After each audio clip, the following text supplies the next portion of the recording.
Good morning DElEd second semester students. आज हम आपका एक नया चैप्टर स्टार्ट कर रहे हैं। इस चैप्टर का नाम है स्वतंत्र अभिव्यक्ति। चैप्टर नंबर 4 है ये। तो यहाँ पर स्वतंत्र को दो बिंदुओं के आधार पर स्पष्ट किया गया है। स्वतंत्र अर्थात मौलिक एवं लिखित, या यहाँ पर ये कह सकते हैं कि मौलिक एवं लिखित अभिव्यक्ति। मौलिक एवं लिखित अभिव्यक्ति को ही स्वतंत्र अभिव्यक्ति के रूप में यहाँ पर प्रस्तुत किया गया है। तो हम इसको शुरू करते हैं। यहाँ पर देखिए दो शब्द निकल करके आते हैं, अनुभूति और अभिव्यक्ति। यहाँ पर लिखा हुआ है अनुभूति और अभिव्यक्ति एक दूसरे के पूरक हैं। तो दो शब्द हमें सुनने को मिल रहे हैं, अनुभूति और अभिव्यक्ति। तो हम दोनों का अर्थ स्पष्ट करते हुए इसको हम पूरी तरह से समझने का प्रयास करेंगे। अनुभूति, अनुभूति अर्थात मनुष्य जो अपने जीवन में जो भी एहसास करता है, जो भी उसके समक्ष विषय वस्तु गतिविधियां, जो कुछ भी उसके समक्ष आ रहा है वो उसके अनुभव में सम्मिलित हो जाता है और उस आधार पर मनुष्य अपने विचारों के माध्यम से उसके प्रति अपना दृष्टिकोण निर्धारित करता है।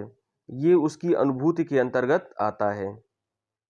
इसके बाद है दूसरा शब्द जो आया है, उसका नाम है अभिव्यक्ति। तो मनुष्य अपने विचारों के आधार पर, अपने दृष्टिकोण के आधार पर जो भी व्यक्त करता है वो उसकी अभिव्यक्ति के अंतर्गत आता है। अर्थात मनुष्य जो कुछ भी बोल रहा है, जो भी अभिव्यक्त कर रहा है, वो अपनी अनुभूतियों के आधार पर ही अभिव्यक्त करता है। तो इस प्रकार से हम ये कह सकते हैं कि मनुष्य की जो अनुभूति है वही अभिव्यक्ति का माध्यम बनती है, या ये कह सकते हैं कि मनुष्य जो कुछ भी अभिव्यक्त कर रहा है वो उसके अनुभूति, उसके विचार और उसके दृष्टिकोण, ये लगभग एक से पर्याय शब्द हैं, उस पर निर्भर करता है। तो इस प्रकार से हम यहाँ पर अनुभूति और अभिव्यक्ति का अर्थ स्पष्ट करते हुए, इसको हम समझते हुए हम आगे बढ़ते हैं। अब हम यहाँ पर ये समझने का प्रयास करते हैं कि स्वतंत्र अभिव्यक्ति क्या है। तो यह भाषा शिक्षण में स्वतंत्र अभिव्यक्ति की आवश्यकता क्या है, इन सभी का समाधान इस इकाई के अध्ययन एवं विश्लेषण का मूल बिंदु है।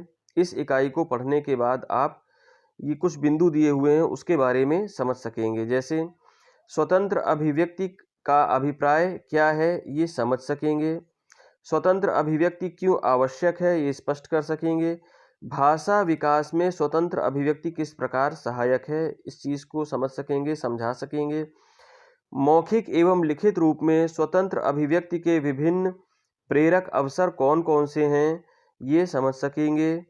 इसके अतिरिक्त व्यक्तित्व विकास में स्वतंत्र अभिव्यक्ति की क्या भूमिका है, इस बिंदु को भी जान सकेंगे, इसको समझ सकेंगे। तो इस प्रकार से हम देखते हैं कि ये कुछ बिंदु हैं, इनको जब हम इस पाठ को आगे पढ़ेंगे, इन बिंदुओं के प्रश्न के रूप में जो बिंदु दिए गए हैं इनके उत्तर हमें उसमें प्राप्त हो सकेंगे। तो अब हम आगे बढ़ते हैं। जैसे कुछ अभिव्यक्ति के लिए जिनको हम माध्यम बना सकते हैं, बच्चों के लिए, बच्चों के समक्ष जिनका प्रयोग करते हुए हम उनकी अभिव्यक्ति को वहाँ पर प्रदर्शित करने का प्रयास कर सकते हैं, बच्चों से उनकी अभिव्यक्ति समझने का प्रयास कर सकते हैं, उनकी अभिव्यक्ति को निकालने का प्रयास कर सकते हैं।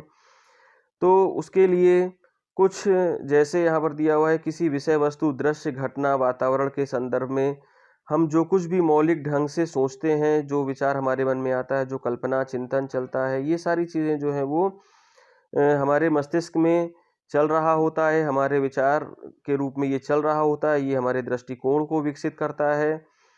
तो इन सारी चीज़ों को स्वतंत्र रूप से हम बच्चों को उनको अभिव्यक्त करने का अवसर प्रदान करें, उसमें किसी भी प्रकार की हम उन्हें बाध्यता में ना बांध करके बल्कि एक स्वतंत्र वातावरण उन्हें प्रदान करें।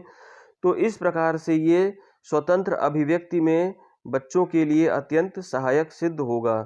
तो इस प्रकार से प्रशिक्षुओं के लिए, आपके लिए ये आवश्यक है कि इन चीज़ों को ध्यान में रखते हुए हम अपने छात्रों को इस प्रकार का एक अवसर प्रदान करें, जो वो बच्चे जो है, हमारे छात्र जो हैं, वो स्वतंत्र अभिव्यक्ति इन सारी चीज़ों के माध्यम से प्रस्तुत कर सकें।